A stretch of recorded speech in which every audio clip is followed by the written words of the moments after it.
विखरोली को परखैराने link road, Vikhroli को प्रखाइरने link road Mumbai metropolitan region (MMR) की सबसे महत्वपूर्ण प्रस्तावित इंफ्रास्ट्रक्चर परियोजनाओं में से एक है, जो मुंबई के पूर्वी उपनगरों को नवी मुंबई के औद्योगिक और आवासीय क्षेत्रों से सीधे जोड़ने का काम करेगी। यह परियोजना मूल रूप से एक 7.5 से 10 किलोमीटर लंबी 3+3 लेन 6 लेन फ्रीवे ग्रेड रोड ब्रिज है, जो ठाणे क्रीक पर बनेगी और JVLR Jogeshwari Vikhroli link road को कोपरखैराने घनसोली क्षेत्र से कनेक्ट करेगी। Mumbai metropolitan reason development authority (MMRDA) द्वारा प्रस्तावित यह परियोजना मुंबई के पूर्व पश्चिम कॉरिडोर को मजबूत करने का हिस्सा है और यह ठाणे क्रीक पर चौथा प्रमुख क्रॉसिंग ब्रिज होगा। परियोजना की अनुमानित लागत 550 करोड़ से 1200 करोड़ रुपए तक है। 2016 के पुराने अनुमान के अनुसार वर्तमान में यह 1500 से 2000 करोड़ तक बढ़ सकती है, क्योंकि महंगाई, डिजाइन बदलाव और पर्यावरणीय शर्तों के कारण। यह ब्रिज न केवल सड़क ट्रैफिक को आसान बनाएगा, बल्कि साइकिल ट्रैक और पैदल चलने वाले के लिए अलग से लंबा वॉकवे भी प्रस्तावित है, जो मुंबई में पहली बार किसी इंटरसिटी लिंक में ऐसा होगा।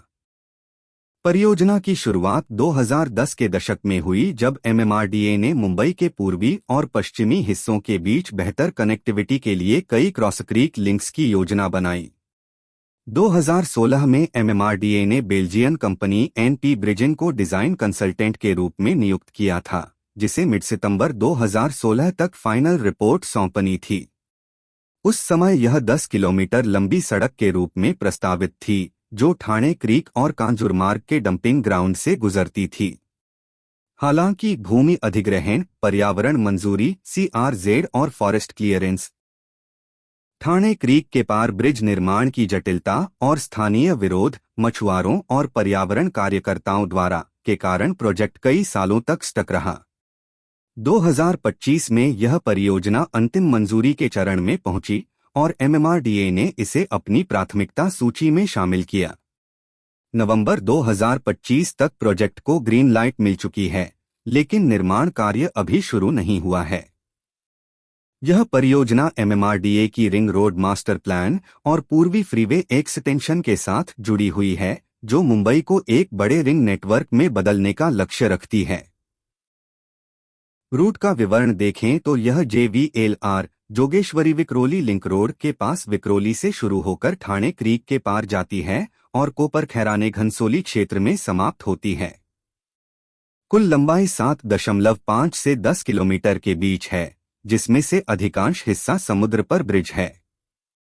ब्रिज 3+3 लेन 6 लेन होगा, जिसमें सेंट्रल डिवाइडर, सर्विस रोड और पैदल साइकिल ट्रैक शामिल हैं। यह मुंबई के चौथा प्रमुख क्रीक ब्रिज होगा, पहला वाशी, दूसरा ऐरोली, तीसरा मुंबई ट्रांस हार्बर लिंक या अटल सेतु। ब्रिज का डिजाइन केबल स्टेड या बॉक्स गर्डर टाइप का होगा, जो ठाणे क्रीक की गहराई और ज्वार भाटा को ध्यान में रखकर बनाया जाएगा। निर्माण में पर्यावरण संरक्षण के लिए मैंग्रोव संरक्षण, मछुआरों के लिए फिशिंग जोन और वाइल्डलाइफ क्रॉसिंग जैसे उपाय शामिल हैं। प्रोजेक्ट में एक लंबा साइकिल ट्रैक और वॉकवे भी प्रस्तावित है, जो सुबह की सैर और साइकिलिंग को बढ़ावा देगा। यह मुंबई में पहली बार किसी इंटरसिटी ब्रिज में ऐसा फीचर होगा। परियोजना के लाभ बहुत बड़े स्तर पर हैं। सबसे बड़ा लाभ पूर्वी मुंबई, विक्रोली, घाटकोपर, कांजूरमार्ग और नवी मुंबई, कोपरखैराने, घनसोली, ऐरोली के बीच सीधी कनेक्टिविटी होगी। वर्तमान में विक्रोली से कोपरखैराने जाने के लिए घोड़बुंदर रोड या वाशी से घूमना पड़ता है, जो 20 से 25 किमी और 45 से 90 मिनट लेता है। इस ब्रिज से दूरी घटकर 8 से 10 किमी रह जाएगी और समय 15 से 20 मिनट का हो जाएगा।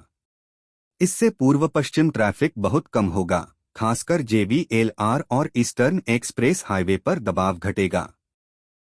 नवी मुंबई के औद्योगिक क्षेत्र, घनसोली MIDC और आवासीय टाउनशिप से मुंबई के BKC, विक्रोली और घाटकोपर तक पहुंच आसान हो जाएगी।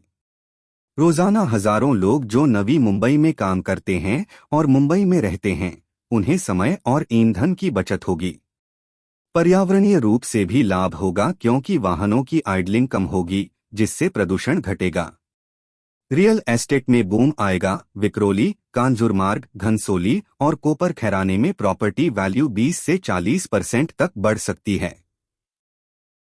रोजगार सृजन होगा। निर्माण में हजारों मजदूर लगेंगे और ऑपरेशन में भी नौकरियां आएंगी। पर्यटन को भी फायदा होगा क्योंकि अरावली और ठाणे क्रीक के दृश्य ब्रिज से दिखेंगे। परियोजना की चुनौतियां भी कम नहीं हैं।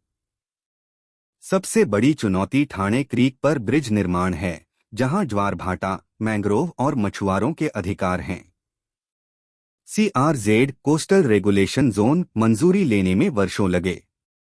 भूमि अधिग्रहण में कांजूरमार्ग के डंपिंग ग्राउंड और आसपास के इलाकों में विरोध हुआ। पर्यावरण कार्यकर्ताओं ने मैंग्रोव विनाश का मुद्दा उठाया, जिसके कारण डिजाइन में बदलाव किए गए। लागत में वृद्धि हुई। 2016 के 550 से 1200 करोड़ से अब यह 1500 से 2000 करोड़ तक पहुंच सकती है। निर्माण में तकनीकी चुनौतियां हैं। क्रीक की गहराई, मिट्टी की स्थिति और ज्वार भाटा। MMRDA ने 2025 में इसे ग्रीन लाइट किया, लेकिन निर्माण अभी शुरू नहीं हुआ है।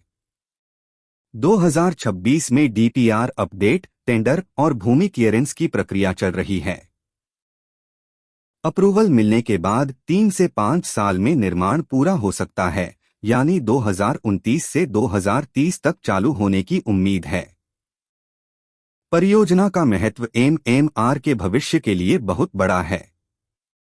यह मुंबई की रिंग रोड मास्टर प्लान का हिस्सा है, जो नरीमन पॉइंट से coastal road, Worli Sewri connector, eastern freeway और आगे तक फैलने वाला है।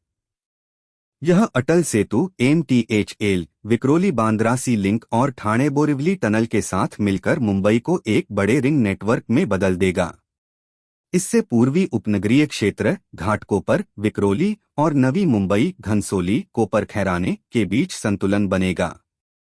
नवी मुंबई के इंडस्ट्रियल ग्रोथ को बूस्ट मिलेगा और मुंबई के ट्रैफिक जाम में कमी आएगी।